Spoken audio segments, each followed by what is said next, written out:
Krásný den, milá maminko. Víš o tom, že dnešní den patří nám všem? Mně, i tobě, i tvojí mámě. A já mám pro tebe jednu důležitou zprávu, kterou bych ti ráda dneska chtěla připomenout. Protože to tak v dnešní době nevypadá, obzvlášť v tomhle online světě, tak znakem nebo symbolem skvělé mámy není vždycky to, že máš doma perfektně naklizíno, že tvoje děti mají vždy teplou večeři, nebo si většině usměvavá a plná energie. Být skvělou mámou občas někdy stačí, že vezmeš třeba na dětské hřiště, zajdeš s nima do kina, nebo je prostě večer jenom přitulíš v posteli, obejmeš, když je něco bolí a řekneš jim, že je máš ráda. Já to moc dobře znám, kdy moje děti probrečí celou noc, nebo je něco trápí, asi vyčerpaná, unavená a máš chuť to všechno zdát, protože si připadáš k něčemu. Ale víš co?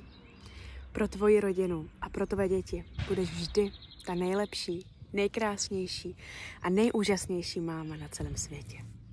Dnešní den patří jenom nám, tak si ho užijeme přesně podle našich představ. Ať už sami, anebo s těma, který milujeme nejvíc. Jestli máš v okolí nějakou mámu, která o tomhle ještě občas někdy vůbec pochybuje, tak ji označ sem do komentáře, nebo jí tohle video jednoduše pošli, ať ví, jak úžasnými mámy jsme.